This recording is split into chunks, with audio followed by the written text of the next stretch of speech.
Howrah Bridge, covering Bengal in all its vivid colors.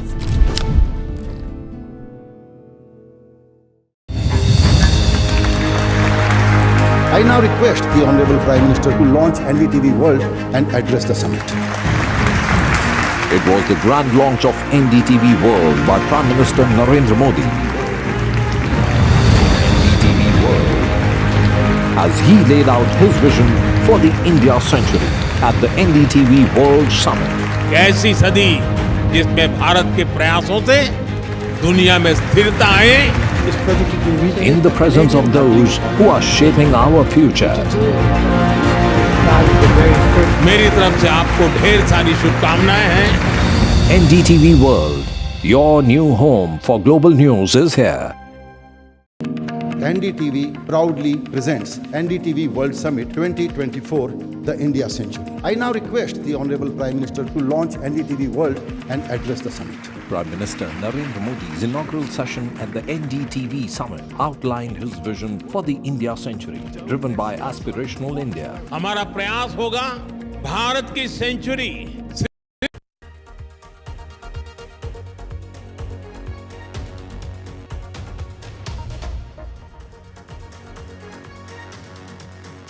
Hello and welcome. You're watching NDTV. I'm Aditi Bhardwaj and let's take a look at what's happening around the world with the top news that we're tracking here at this hour.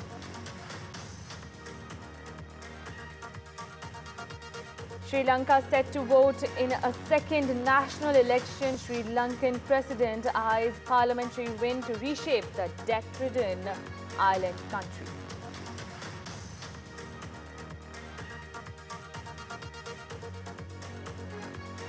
Three former Iraqi prisoners who were tortured by US military have won a $42 million judgment against an American defense contractor.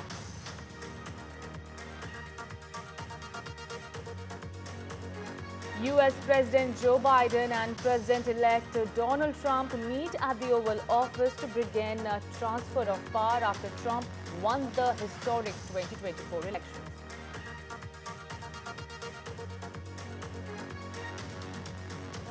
British daily newspaper The Guardian has said it would no longer be posting content on the social media platform X, saying it has become too toxic.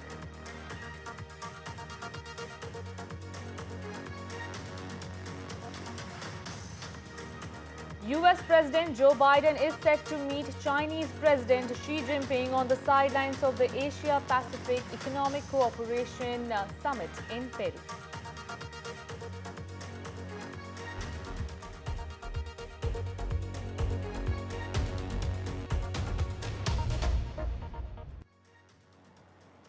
Now, Sri Lanka is set to vote in a second national election in as many months, with a deeply divided opposition struggling to recover from a crushing defeat at presidential polls. The snap parliamentary election was called by the new president, Anura Kumara Dissanayake, the South Asian island's first leftist leader, after he won polls on a promise to combat graft and recover the country's stolen assets. Now, Dissanayake party is widely tipped to sweep Thursday's parliamentary vote, with analysts saying the opposition is in disarray. Now, the president, an outsider of the family parties that have dominated Sri Lankan politics for decades, swept to power, promising change as the country emerges from a crushing financial crisis. Billions of voters put faith in his graft-fighting pledge and vows to bolster a fragile economic recovery. To speak more on the issue and to understand the Sri Lankan political dynamics, I am being joined by Rohan Samarjiva, who is the Sri Lankan policy analyst and the chairman of a think tank. Thank you so much, Rohan, for speaking to us this morning. You know, President wants a fresh mandate in the legislature to drive economic reforms in the debt-ridden island nation. How do you read into that? Well, he had only 3 members in the previous parliament, which had 225 members. This is the Sri Lankan system. Parliamentary elections are separate from the election for the president, who has considerable powers. It's conducted on a proportional basis. So if the president gets the same percentage of votes that he got 2 months ago, he will have a minority government. But it's likely that because turnout will be quite low, the percentage could go up and he could get a working majority. Right. Opposition leader, and the party is expected to be NPP's main challenger alongside the New Democratic Front, a breakaway group from the party of the Rajapaksa family and backed by former President Ranil Wickremesinghe. How do you see the opposition fighting against this? Well, the old Sri Lanka's oldest political formation, which was the one that got power immediately after independence, is the United National Party, or the UNP. It has now fractured into two parts, and it's likely that one of the parts will be the main majority. It's likely that it will be the previous leader of opposition's party rather than the entity that is associated with the former president, Mr. Ranil Wickremesinghe, who is, by the way, not contesting in any form in this election, though he has gone on the hustings to support the people who worked with him in the economic recovery. And there are a whole number of new parties that are trying to occupy the chaotic political space. Sri Lanka, Sri Lankans were hit hard by the 2022 economic crisis, triggered by a severe shortfall of foreign currency that added to problems caused by the COVID-19 pandemic. What steps does Sri Lanka need to take to avoid that situation in the future? That's relatively easy. We have to stay with the promises and the commitments that we made as part of the IMF program. And interestingly, President Dissanayake, who talked a different kind of language during his campaign, is staying more or less fully with the IMF program, and in fact has gone ahead and signed a budget support agreement for US dollars 200 million with the World Bank that commits to the continuation of the reforms initiated by President Rajapaksa. So while he comes from the left and while he was quite critical of the IMF program, it is quite likely that he will stay with the IMF program. Now, there will be a real tension because he knows that in order to keep the economy solvent, he's got to keep with the tax changes and so on that were introduced and some of the economic reforms. But quite a lot of the people who will be coming into parliament from his party may not agree with those, because this was a tough time with a lot of austerity measures. And I think there's a lot of demand from the middle classes, particularly, to end some of the austerity measures. So I think we could expect some internal tensions in the government that will be now formed. Right. Rohan, but investors worry that Dissanayaka's desire to revisit the terms of the country's IMF bailout could delay future disbursement and make it more harder for Sri Lanka to hit a crucial primary surplus target of 2.3% of GDP in 2025. Indeed. The IMF third review was supposed to take place in October. It has now been postponed to February of next year. There is an IMF team in town. Actually, I'll be meeting them on Friday. So the IMF process is going on, though it's delayed. So there is some concern that without the 300 million that will come from the next tranche, it may be difficult to work out the budget and keep to the targets, because these various targets, every 6 months, there have to be targets that have to be met. So it's going to be challenging. It's going to be a challenging few months ahead of us. Absolutely. Rohan, thank you so much for joining us this morning and giving an overview of what to expect from Sri Lankan snap elections. Now, Pakistan's jailed former Premier Imran Khan has issued a final call for a protest in Islamabad on November 24 to press for his release from jail. His sister Alima Khan, after meeting him in jail, told the media that everyone from the Pakistan Tehreek-e-Insaf, including workers, members of parliament and party supporters, should join this protest. The so-called final call for protest comes after a series of protests by the PTI supporters since September. For more on this, I am being joined by my colleague Mohammad Ghazali. Ghazali, the last protest call towards Islamabad on October 4 failed to achieve its objective.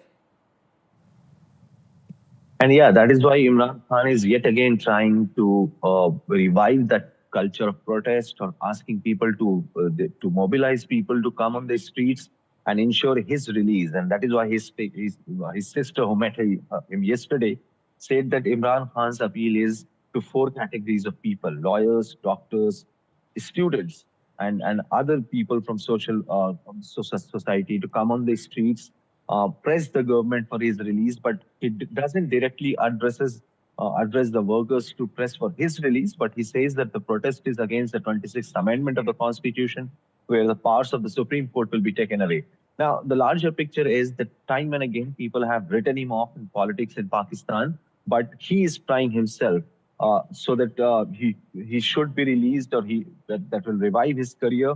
Despite winning the elections, he alleges that his party was not allowed to have the mandate of the people or be in power, and he alleges that the election was rigged, and on fake cases he was put behind the bars. Now we'll have to see whether on 24th his call for protest does yield some result or not, because the last time the government of Pakistan didn't give them adequate permission for these people to gather and protest, and it also turned violent, and many of his leaders were later arrested as well.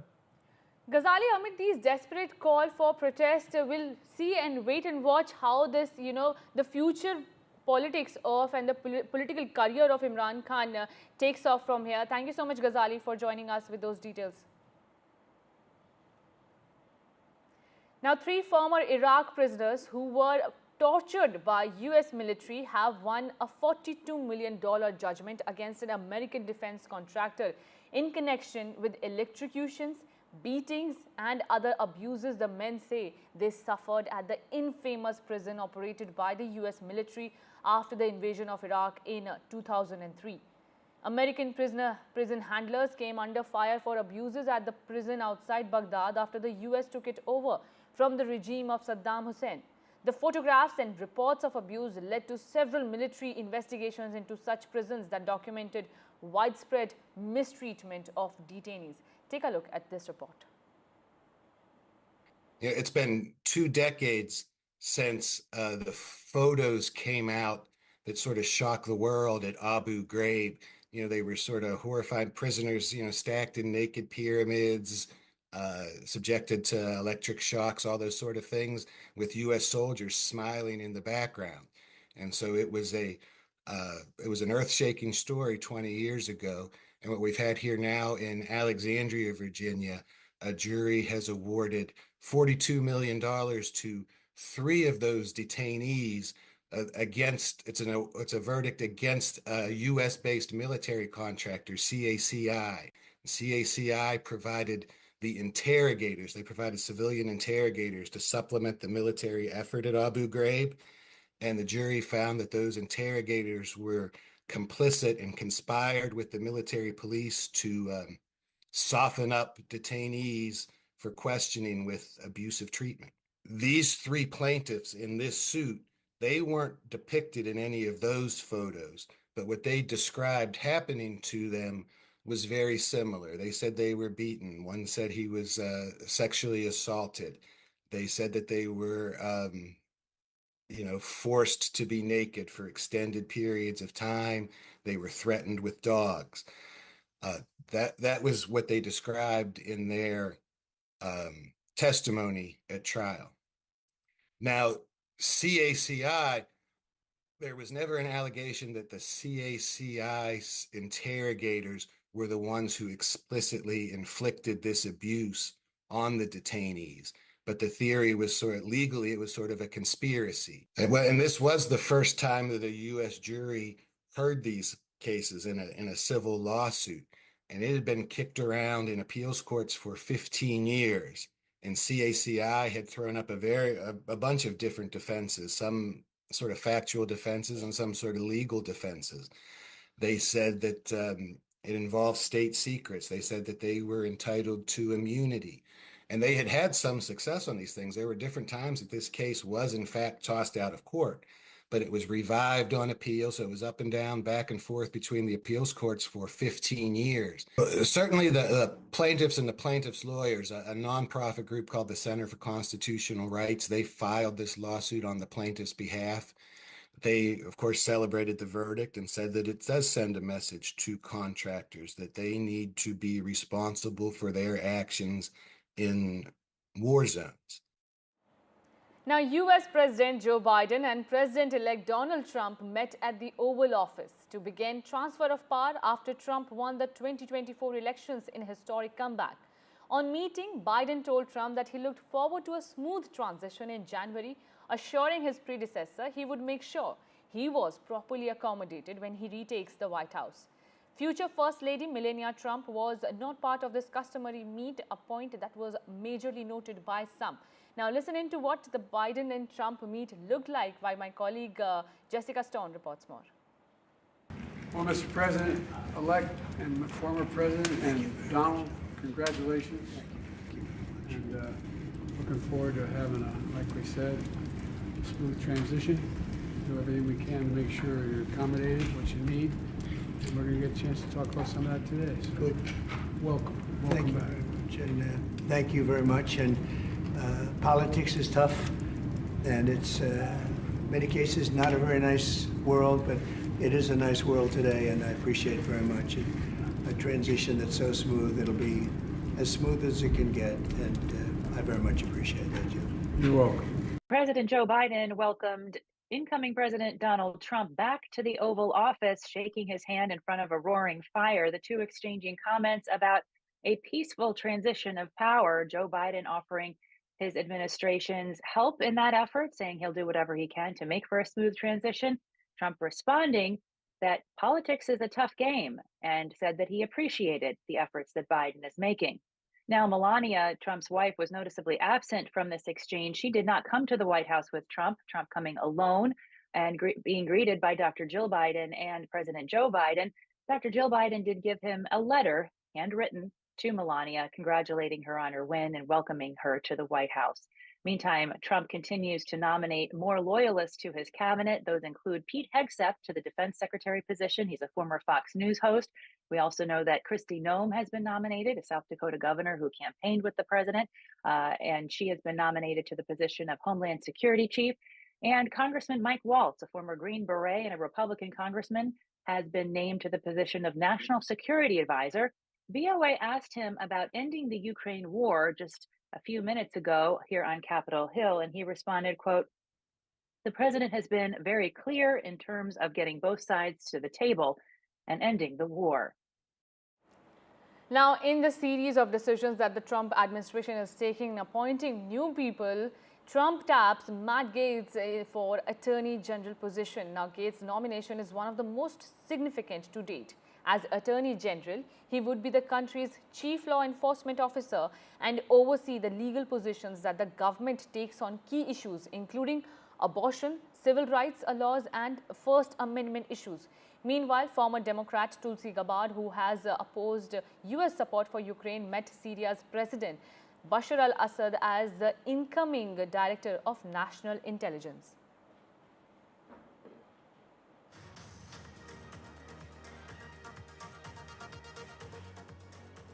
US President Joe Biden and Chinese President Xi Jinping will meet on Saturday at the APEC summit in Peru, in what will likely be their last encounter before Donald Trump returns to the White House. The meeting will be the third between the leaders of the world's two biggest economies and their second since a major ice-breaking set of talks in California a year ago. While in Lima, President Biden will also meet with President Xi Jinping of the People's Republic of China. This will be the third in-person meeting between the two leaders since President Biden came into office, and their final meeting as presidents.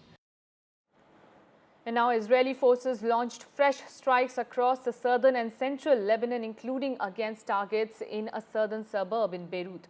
Here, the Israel Defense Forces said it hit facilities used by Hezbollah for military purposes in the capital suburb, while issuing new evacuation warnings for Lebanese civilians living in specific areas of southern Beirut. Hezbollah said it has also carried out its first air attack on Israel's Kiryat military base. As many as 63 people have been killed across Gaza as Israeli airstrikes bombs residential buildings, and Israeli strikes kill at least 28 in Lebanon. Now, United States says it wants real and extended pauses in fighting in Gaza as it feels Israel has achieved its goal, and so the war should end now. Russia ramped up its deep strikes into Ukraine with a volley of missiles aimed at Kyiv and a northeastern border area, ending a more than 2-month pause in such attacks on the capital. The missile bombardment came as Russian forces sought to press their advantage in both soldiers and firepower across the eastern front. Ukraine's military reported a wave of aerial bombing targeting its troops holding a pocket of Russian territory near the northern border that was captured last summer. And now U.S. Secretary of State Antony Blinken assured NATO on Wednesday that the Biden administration would bolster its support for Ukraine in the few months before Donald Trump's return as president and would try to strengthen the alliance in that time. Now, U.S. Secretary of State Blinken met a Ukrainian counterpart where he made such promises. And with that, we're slipping into a very short break, but don't go anywhere. More news and updates on the other side.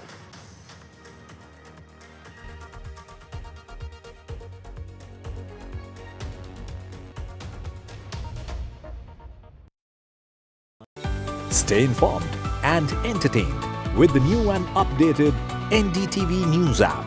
You can watch all our channels live, listen to podcasts, read breaking and exclusive news from around the world and more. Download the NDTV app today and get access to the best journalism and storytelling on your smartphone or tablet. The NDTV app. News that matters to you. NDTV proudly upholds its legacy of trust and credibility. According to the prestigious Reuters Institute's Digital News Report 2024, NDTV is the top-most news platform in the country. Number 1 in both online and offline reach in India, beating all its competition. NDTV stands for trust. Hello and welcome to India Sense, where I speak with global opinion makers. The United States has made a strategic decision over the last 20 years to move closer to India.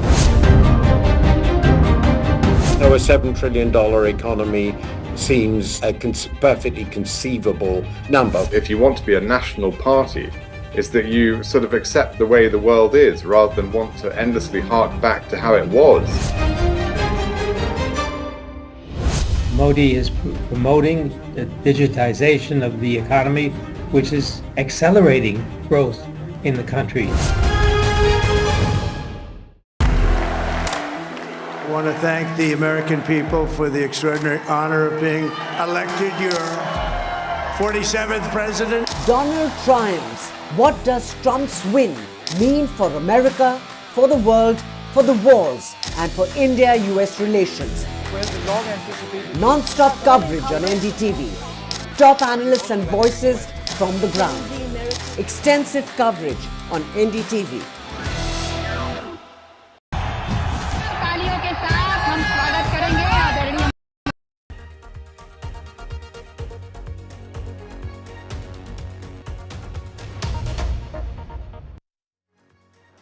Now, British daily newspaper The Guardian has said it would no longer be posting content on the social media platform X.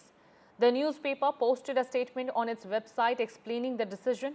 The Guardian said it has become increasingly concerned regarding the deeply disturbing content promoted or found on the platform, including far-right conspiracy theories and racism.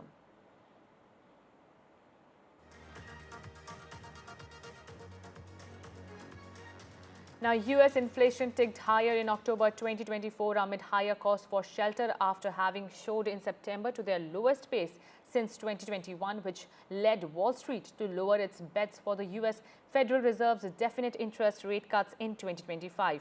The data underscored the ongoing risk Fed policymakers face trying to bring price pressures fully under control in the world's largest economy.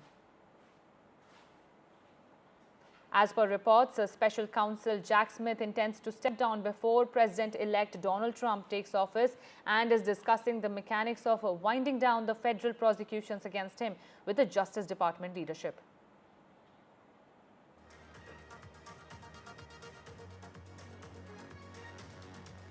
In a flurry of changeovers amid Trump administration's takeover, Republicans have elected South Dakota Senator John Thune as the next Senate Majority Leader, completing a momentous shift in their leadership that elevates a top deputy of Mitch McConnell into a key position as President-elect Donald Trump returns to the White House. Republicans are replacing McConnell, the longest-serving Senate party leader, as they prepare to take majority control of the Senate with the 53 seats they won in last week's election. Now, Paris prosecutors have requested a 2-year prison sentence for far-right leader Marine Le Pen and an additional 5-year period of ineligibility to run for office in a trial over the suspected embezzlement of European Parliament funds, where her ability to participate in the 2027 presidential race is at stake. However, she has rejected the charge, saying that prosecutors were only interested in preventing her from running for president in 2027.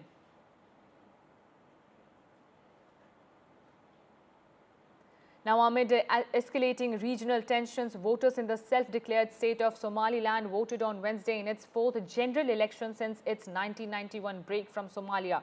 While Somaliland now has its own government, parliament, currency, passports and other features of an independent country, however, its sovereignty remains unrecognized internationally as Somalia continues to view it as part of its territory.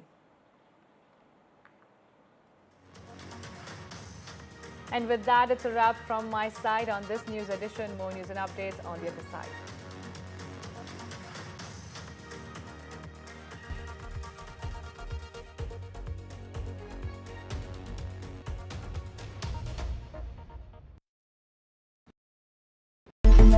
It's a web of frauds, calls, luring emails, threatening messages. Cyber frauds have cast their net wide and everyone is at risk. We track the victims, their horror stories as they get conned online, extorted and robbed of their hard-earned money. How to identify a cyber fraud and how to stay cyber safe. What are your options? Fraud.con, NDTV initiative for cyber safety. Only on NDTV 24/7. We reached an agreement on patrolling. We have gone back to where the situation was in 2020, and we can say with that the disengagement process with China, you can say, has been completed. The understanding, to my knowledge, is that we will be able to do the patrolling which we were doing in 2020. I've been reporting on all issues big and small from Andhra Pradesh, Telangana, rest of South India, bringing you all the action, all that you need to know, all that you want to know. The energy of Maximum City is infectious. I bring in that energy in our news coverage from financial capital Mumbai. India's IT capital is always bustling. It's literally a city that never sleeps. And I keep you ahead on all the Bengaluru buzz. Covering from the southernmost part of India over the last 23 years, I bring in-depth and 360-degree coverage from the Dravidian heartland. The land of Mishti is also known for its bitter politics. I have seen much water flow under the Howrah Bridge, covering Bengal in all its vivid colors.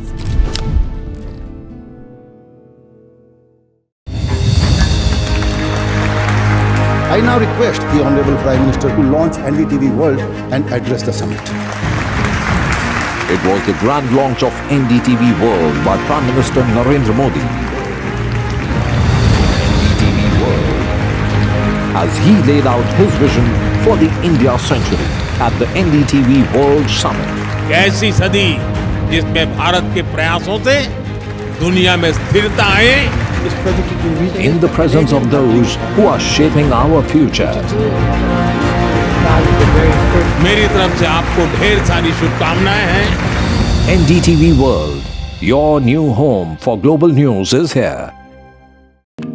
NDTV proudly presents NDTV World Summit 2024, the India Century. I now request the Honorable Prime Minister to launch NDTV World and address the summit.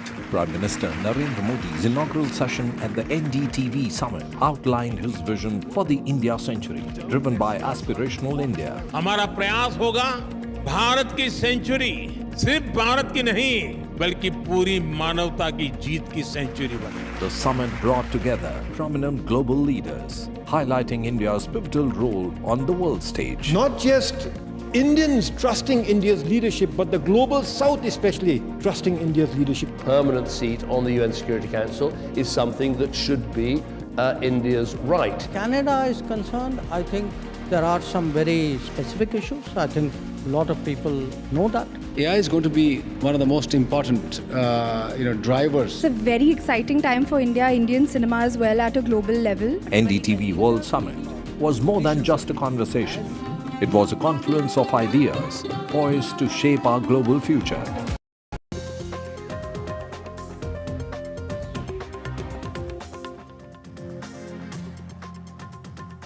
Pollution is in the severe category. Yet again, it's day 2 of very poor visibility levels as far as the national capital region is concerned. It is impacting flights, but the impact it's having on our health, we'll have you all that covered, especially the impact it has on our eyes. That and a whole lot more on the breakfast show today. Let's just first get you the headlines. It's welcome back, and that's how Joe Biden welcomed Donald Trump back to the White House. This was during that meeting at the Oval Office to begin the transfer of power after Donald Trump won the 2024 elections in that historic comeback. In the Chennai doctor stabbing case, a symbolic protest will be conducted at the hospitals. This is after the doctors have decided to call off that strike that they had gone on since yesterday in the afternoon. This is after they met with the health officials. They decided to call off that strike. There's a video now that is surfaced showing the suspect with blood-stained knife. He was trying to get rid of that knife at the hospital and trying to make his way out before being caught. And the Delhi NCR region is under a thick blanket of smog yet again. Multiple flights were impacted yesterday. The prices of air tickets have gone, off the charts. But how does it impact our health? That and a whole lot more.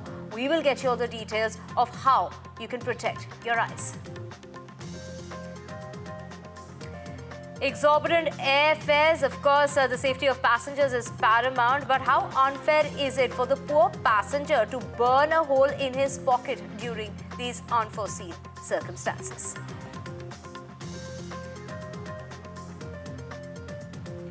In an NDTV exclusive, this is the telecom body that cracks down on spam calls.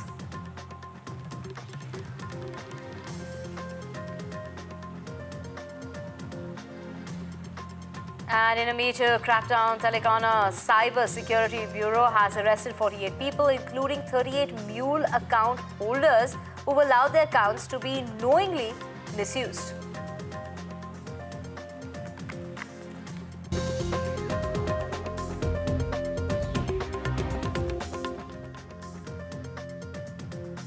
Let's get you our top story. You're watching NDTV 24/7. I'm Divya Vadva. Now it's Donald Trump, who was welcomed by the outgoing President Joe Biden at the Oval Office. He, in fact, went ahead and welcomed him back to the White House. It is a meeting that took place by that bonfire with both the leaders there warming up after, the tension that has, been in place for years now.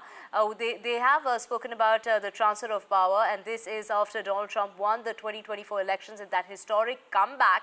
Well, both the leaders have agreed agreed that it's going to be a very smooth transition in the month of January. Do remember the swearing-in ceremony is only going to take place on the 20th of January 2025, assuring his predecessor that he would make sure he was properly accommodated when he retakes the White House. Of course, our future First Lady, Melania Trump, was not part of this customary meet, but my colleague Jessica Stone gets us details of this very crucial meeting. Well, Mr. President-elect and former President and Donald, congratulations. And looking forward to having like we said, a smooth transition. Do everything we can to make sure you're accommodated, what you need. And we're going to get a chance to talk about some of that today. So good. Welcome Thank you back. very much. And thank you very much. And politics is tough, and it's many cases not a very nice world, but it is a nice world today, and I appreciate it very much. A transition that's so smooth, it'll be as smooth as it can get, and I very much appreciate that, Jim. You're welcome. President Joe Biden welcomed incoming President Donald Trump back to the Oval Office, shaking his hand in front of a roaring fire, the two exchanging comments about a peaceful transition of power. Joe Biden offering his administration's help in that effort, saying he'll do whatever he can to make for a smooth transition. Trump responding